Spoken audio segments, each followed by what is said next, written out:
Everyone, I'm here right now with Broxah from Team Liquid with coverage brought to you by Alienware. Just a couple days before the start of the split for Media Day, Broxah, it seems like nobody has any idea what's going to happen with Team Liquid, excuse me, in the summer. And people kind of want to have an understanding of, where should we place this team? Are they going to be great? Are they going to be recovering? What's going on? So I'm curious out the gate what your take is on that. I think the answer to that is pretty obvious. I'm pretty certain that at the end of next split, Team Liquid is going to be at the top. At the very, very, very top.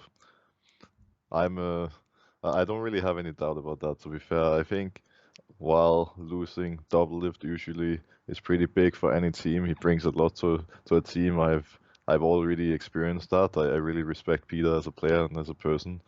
But at the same time, I think what happened in spring more than anything will really motivate everyone on our team, players and staff, to a whole new level. And we've learned a lot from what happened in spring. We've brought some new additions onto the team, and I'm really confident. Well, what are all the changes that you're seeing? I mean, obviously, tactical's coming up, and we saw the Jatt stuff. But what are the big changes in the way TL is approaching summer versus spring?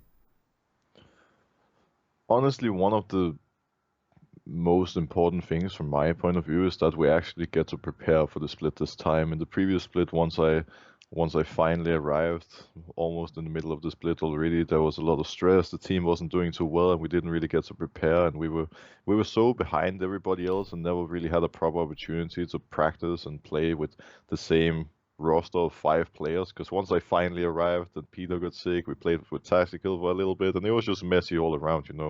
And now we finally have a roster of 5 players. We have a lot of time to prepare for the split. We started around 2 weeks earlier than most other teams as well, just to make sure that we have enough time to go through all the issues and improve. And other than that, I think Jatt coming in is pretty big as well. Jatt has brought a lot of structure to our team. He analyzed our team in the spring split and saw everything that went wrong from the outside point of view, and now having him on the inside too and being able to pinpoint some of those things with like a new fresh set of eyes is really beneficial as well, for sure. Yeah, what has it been like working with Jatt? Because I'm sure a lot of people are very curious what he's going to be like as a coach. I think so far he has been a really great coach, and I really like his approach. It's not like he comes in and instantly tries to change everything and demands like, guys, we have to do this, this, and this. It's more like kind of taking it one step at a time, trying to see what the team is like on the inside, and trying to learn what coaching is even like, right? Because he doesn't really have any experience yet, and kind of has to learn a bit on the fly. But he has already made some adjustments here and there, and he's really good at giving feedback and trying to slowly help the team make adaptations in different ways, whether it's in game or out of game, and whether it comes to routines or what it may be. And I really like working with him so far. It has been a good experience. Can you tell me what are the adjustments you've seen in his coaching style over this time? Like, has he done anything where you're like, oh, and then everything changes or whatever? I don't know if he comes and starts yelling at people and you're like, this is too much, and then he stops, or I don't know. I don't think that. I mean, he definitely hasn't done any yelling. I mean, I have a hard time even seeing him yell. That would be quite an experience. If he Yeah. starts yelling, I'm gonna be really scared. But um, most of all, I feel like it's just he has tried to change how we approach like every day in terms of the structure, adjusting the structure a little bit, adjusting how we go into scrims, how we prepare. I've had some individual meetings as well where he has been giving me some feedback, and for me it's really great having him on board because he has a lot of insight on the jungle. So he seems to be someone that I can share my opinions and thoughts with and discuss the meta and whatnot. And that definitely has been really nice so far. Yeah.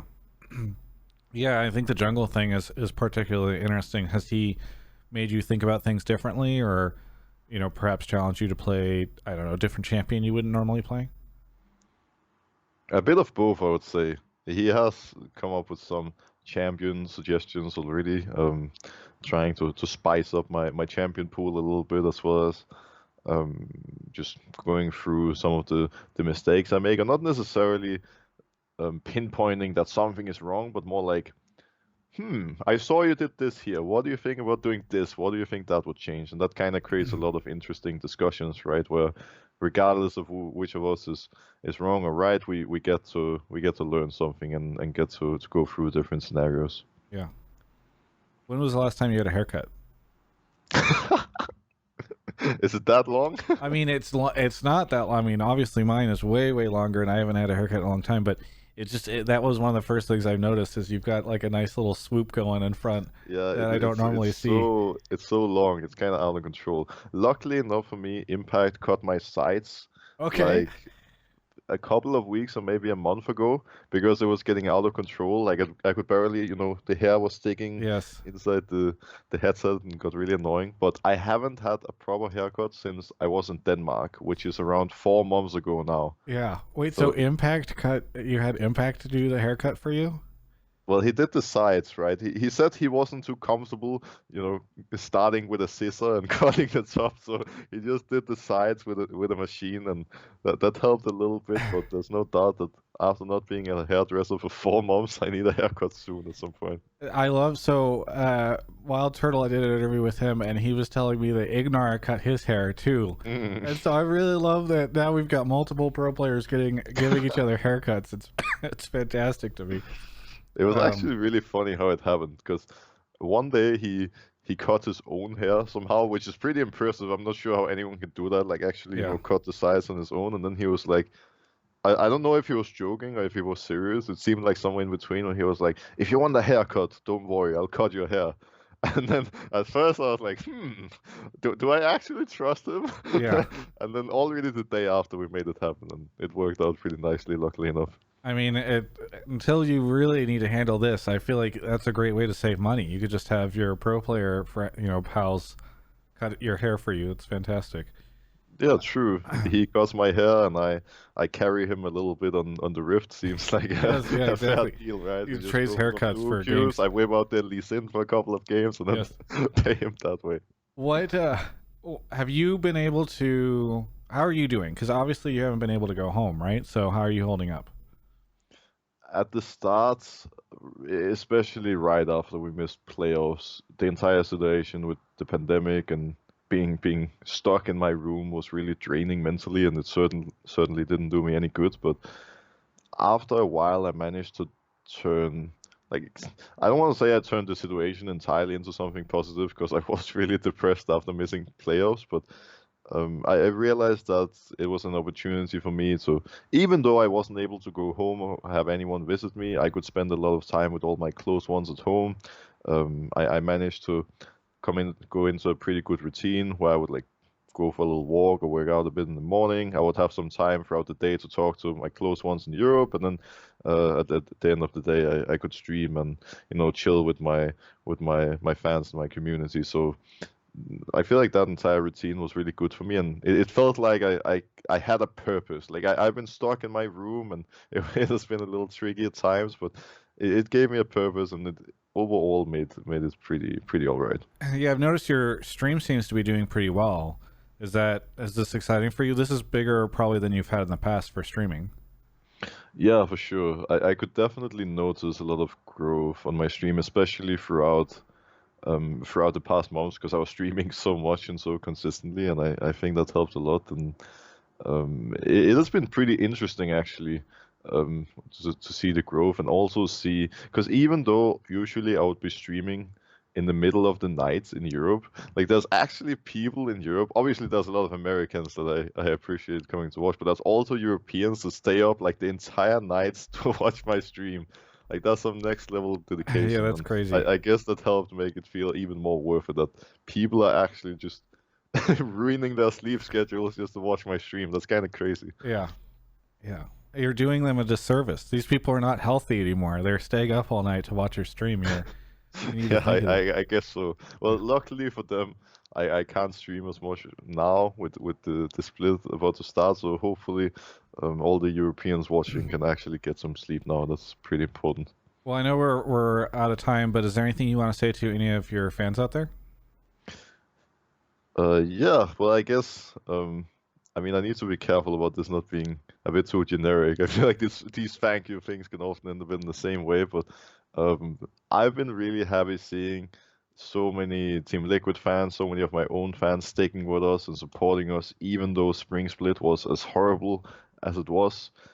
I know a lot of Team Liquid fans have jumped ship and hopped with Mr. Doublelift over to TSM, but there's a lot of fans left, luckily enough, and a lot of people supporting us and sticking with us. And to those of you that are gonna support me and support the team this next split, you are very, very appreciated. Thank you so much for the support. Yeah, well, thank you so much for the interview. Always a pleasure to talk to you. For everyone else, you can check out the rest of my coverage of all things esports right here on my YouTube channel. Thanks so much for watching that interview. I hope you enjoyed it. So good to be getting back into the swing of things again for summer 2020. Now, I want to give a shout out to Alienware and Draft Buff for sponsoring this interview. By the way, speaking of Draft Buff, you can actually go sign up for their stuff right at draftbuff.com. There's a link in the video description below. It helps me out. Use the referral code Travis Gafford when you get there. It's fantasy drafting. All right. There's no gambling. There's nothing like that. It's what Riot used to do, but better. So if you've missed the chance to play fantasy in the past, you can do that now. Full fantasy leagues, but also something called Draft Royale, which are limited towards limited time. So for opening weekend, you can compete against me and Mark Zimmerman in a hotline league draft royale that we've constructed. I've already built out a team. Here's a shot of it. You can take a look at Mark's as well.